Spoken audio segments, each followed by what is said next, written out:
Le mois de juin.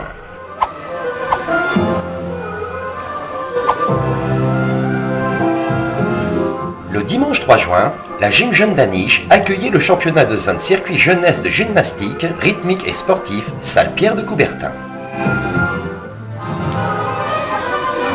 Près de 150 juges jeunesse, 44 clubs, 400 gymnastes, venus d'une grande partie du nord de la France, Champagne, Île-de-France, Artois, Flandre et Hauts-de-France, étaient ainsi représentés.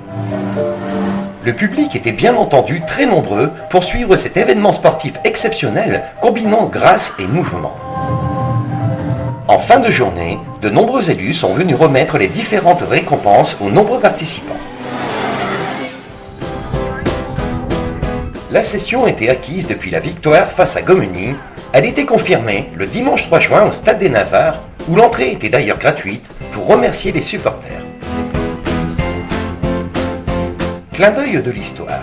Les Tigres recevaient Marly, la même équipe qui, il y a 4 ans, pratiquement jour pour jour, envoyait les Anichois en enfer, 5-0.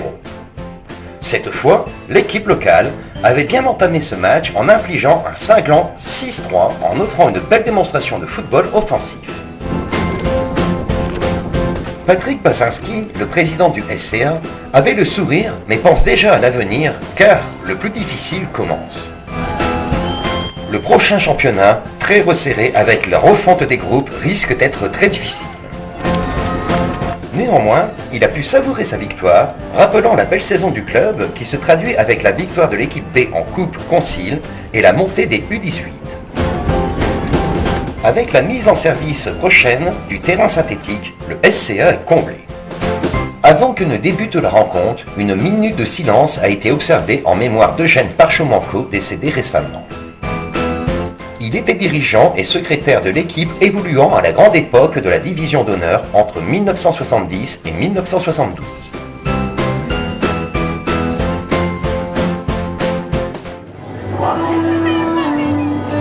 Le dimanche 3 juin, dans une salle Louis-Paul copieusement remplie, s'est déroulé le traditionnel gala de l'association Move Dance. Les danseuses ont offert un spectacle de qualité, rempli de couleurs et de rythme, mais aussi de poésie sur le thème de l'art, avec une visite au musée au travers de différents tableaux représentant le monde de la peinture et de la sculpture. Le public a applaudi chaleureusement les jeunes danseuses et les organisateurs de cette belle manifestation.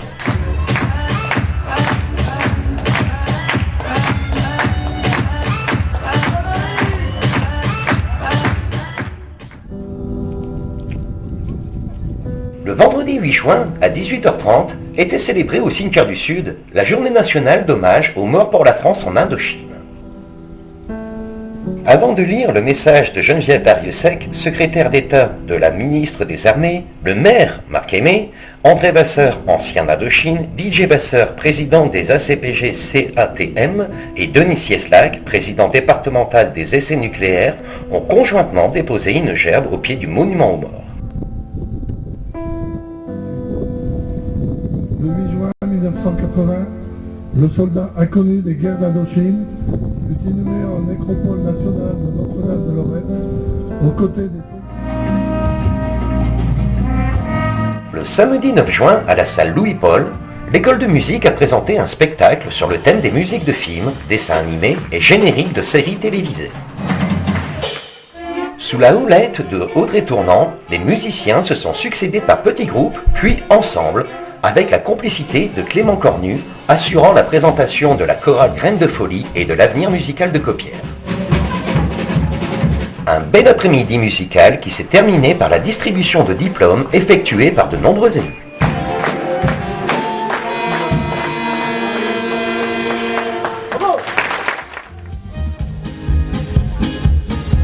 À la salle Pierre de Coubertin, 300 convives se sont réunis le samedi 9 juin pour un repas dansant animé par l'orchestre Kubiak avec la première kermesse de la bière. Les convives ont pu apprécier cet ensemble reconnu dans toute la région avec un show musical et dansant de haute gamme réunissant 15 artistes dont 2 chanteurs, 2 chanteuses, 2 danseuses qui ont accompagné les musiciens en chantant les participants jusqu'à 2 h du matin. Ils ont enchaîné les métiers disco des années 60-70 les chansons françaises, sans oublier les valses, les polkas et le fameux « Ein Prosit » de la kermesse de la bière.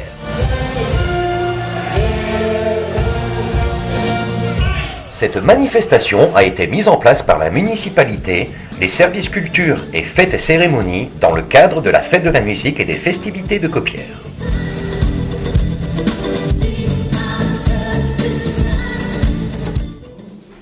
De festifs, de gastronomiques. Les bénévoles de l'espace de vie sociale Le Phare se sont mobilisés toute la journée derrière les fourneaux pour préparer de bonnes choses et pour cause. Le lundi 11 juin, on inaugurait la cuisine aménagée par les services techniques. Un bel outil fonctionnel qui va apporter un plus à la structure sociale. Qui nous apporte énormément. L'occasion pour le maire Marc Aimé et l'adjointe à l'enfance et à la jeunesse Carole Carpentier de féliciter toute l'équipe en place et tous les bénévoles qui donnent de leur temps au service des usagers. Donc moi je suis ravie de cet espace. Le samedi 16 juin, dans le cadre des festivités de Copières, s'est déroulé à la salle Pierre de Coubertin le premier festival des Sélénias. 10 clubs ont répondu présents en offrant des prestations de qualité devant le jury. Le maire Marc Aimé et l'adjoint au sport Michel Florquin sont venus encourager les jeunes sportifs et les organisateurs de cette manifestation.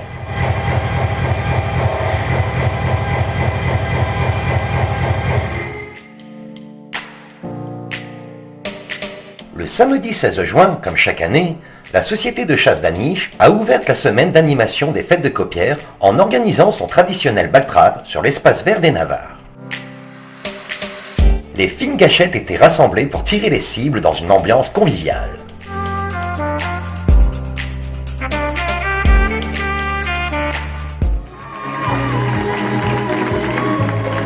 Une belle soirée le samedi 16 juin à la salle Louis-Paul avec l'élection de Miss Copières 2018 organisée par Élégance Comité Miss Ostrovan et présentée par Jean-Marc Foucault avec un public d'environ 200 personnes et de nombreux élus.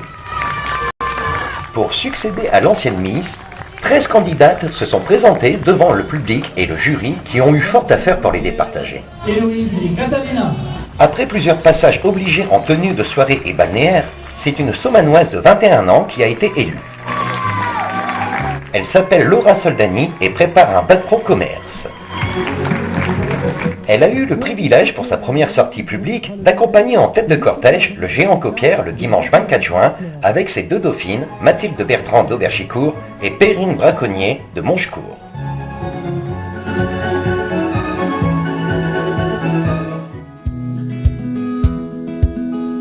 Le dimanche 17 juin s'est déroulée la 24e marche de Copières. 262 marcheurs et 23 clubs avaient répondu présents en prenant le départ de la salle Léo Lagrange pour deux parcours balisés, un de 8 km et l'autre de 12 km. Au retour, la responsable d'Aniche Marche, Marie-France Mention, et les membres du club ont remis des récompenses aux participants.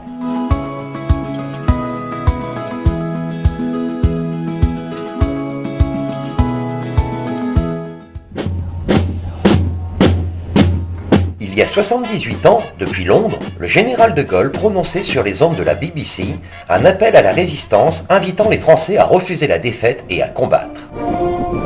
Pour commémorer cet anniversaire, la municipalité a organisé une manifestation sur l'esplanade Charles de Gaulle avec le concours de la section des anciens combattants. Le dépôt de gerbes a été fait conjointement au pied de la stèle du général de Gaulle par le maire Marc Aimé, Madame Denise, représentante de l'association Charles de Gaulle, et André Vasseur, représentant de l'association des anciens combattants.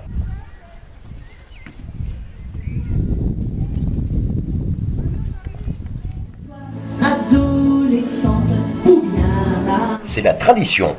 Durant la semaine qui précède la fête de Copières, un repas est organisé à la Sérénité avec une animation musicale.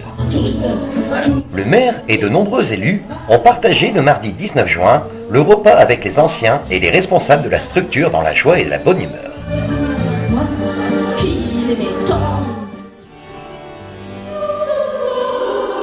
Une bonne centaine de personnes a assisté le jeudi 21 juin au concert donné dans l'église Saint-Martin par l'ensemble des élèves des classes de chant, clavecin et orgue du Conservatoire à rayonnement régional de Douai à l'occasion des fêtes de Copières et de la musique.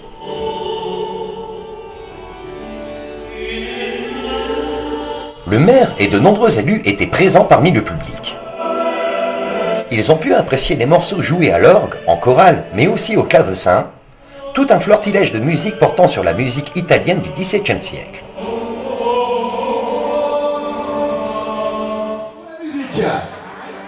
Allez, c'est parti! Le samedi 23 juin, la fête de nuit de Caupières a rencontré un franc succès. Ce sont plusieurs centaines de personnes qui ont envahi l'esplanade Charles de Gaulle. Lancé par l'AFCA, Association festive et cinématographique anichoise, et le Country Line Dance, un flash mob sur un Madison endiablé a chauffé l'ambiance. S'en est suivi un tribut de Dépêche Mode, The Sneaker, qui a passé en revue tous les succès de ce groupe qui a bouleversé la musique des années 80 avec son style de musique.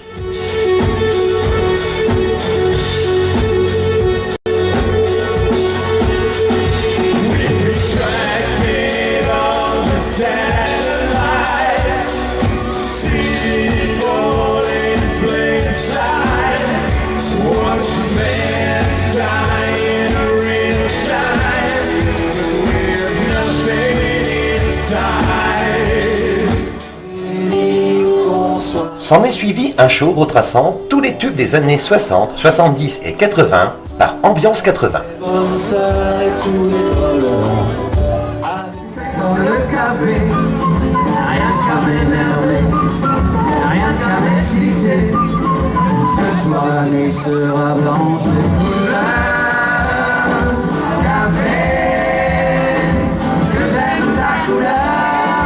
C'est finalement tard dans la nuit que tout le monde est parti avec des souvenirs plein la tête.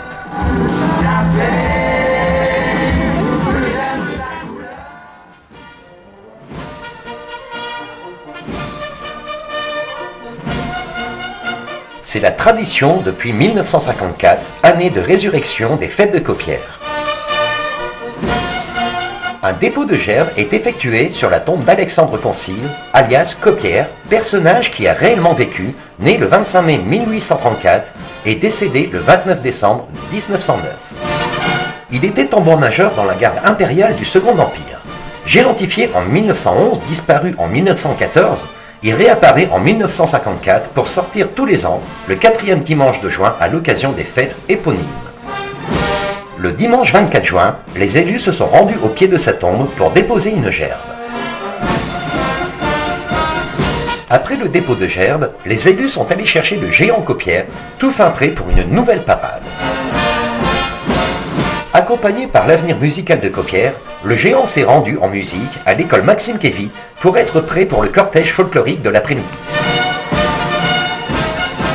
Cette année, ce sont plus de 12 géants qui sont venus suivre Caupières dans sa balade des rues d'Aniche, accompagnés par de nombreuses troupes folkloriques ou musicales.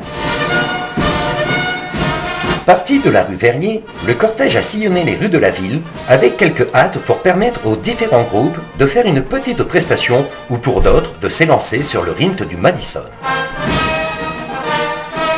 La fête s'est terminée par un rondeau final sur l'esplanade Charles de Gaulle, investi de plusieurs centaines de personnes où chaque troupe a fait une prestation de leur savoir-faire. Le clou du spectacle a été la reprise de la musique de Caupières, interprétée conjointement par les harmonies d'Aniche, Auberchicourt et de Chy, sous la baguette d'Audrey Tournant. Le maire a remercié tous les acteurs de ces festivités, participants, spectateurs, services techniques et organisateurs. Il donne rendez-vous l'année prochaine pour une fête aussi grandiose, sinon plus.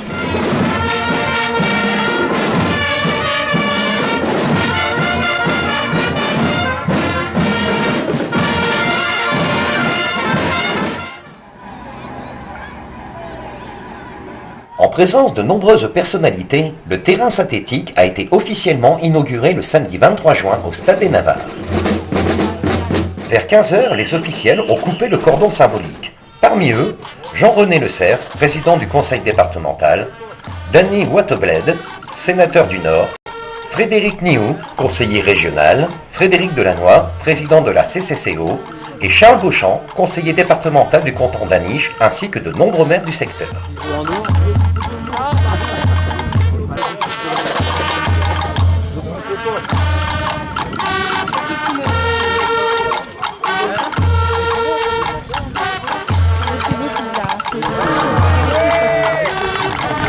Dans son discours, le maire Marc Aimé s'est dit heureux de mettre au service des sportifs, des jeunes, un équipement plein d'air de cette qualité. Le représentant du président du... Cette inauguration a été marquée dans un second temps par de nombreuses animations footballistiques. Exposition sur l'histoire du SCA, tournoi, plateau jeune, et le premier match officiel sur le terrain synthétique opposant les équipes féminines de Méricourt face à Hénin-Beaumont.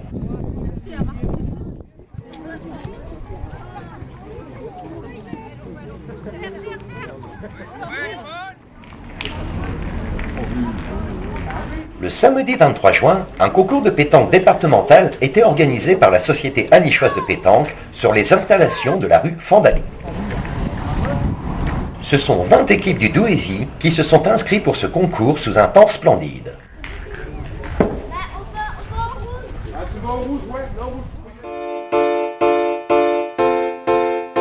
Ce n'est pas en sa qualité de maire pendant un quart de siècle qu'il était honoré, mais pour ses services bénévoles rendus au monde associatif, sportif et d'éducation populaire.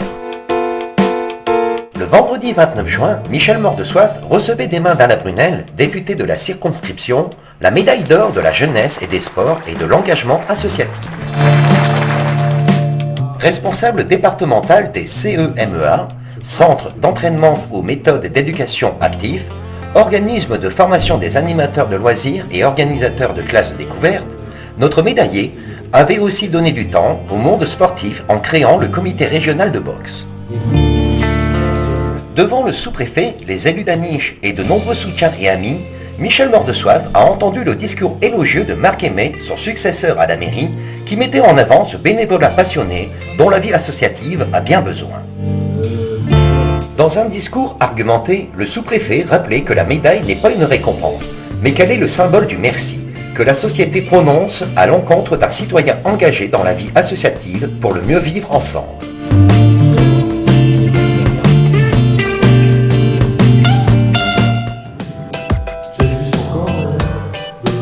Le vendredi 29 juin, à la salle Claudine Normand, s'est déroulée la cérémonie des mérites sportifs récompensant de nombreux champions dans diverses disciplines sportives. Une fois encore, cette année a été particulièrement riche en résultats sportifs, signe de la bonne vitalité de nos différents clubs. Du coup, une sélection drastique a dû être effectuée pour récompenser les 72 champions départementaux, régionaux et nationaux. Le tissu associatif anichois est tellement dense que les équipements arrivent parfois à saturation, d'où la réflexion d'un projet d'extension de la salle des sports Pierre de Coubertin. Des city-stades vont également voir le jour cette année. Concernant la piscine, la commune est dans l'attente de la décision de la CCCO pour la construction d'une piscine communautaire à Aniche.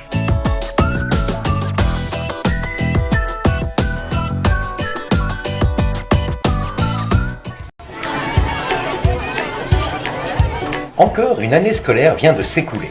Encore une occasion de marquer l'arrivée des vacances par une kermesse bien invitée. Tous les élèves de nos écoles maternelles et primaires, sous la houlette des professeurs, ont présenté à leurs parents un spectacle de qualité et ont pu se réunir afin de profiter encore une dernière fois des copains et des copines, ainsi que des animations mises en place à leur disposition avant de se revoir en septembre.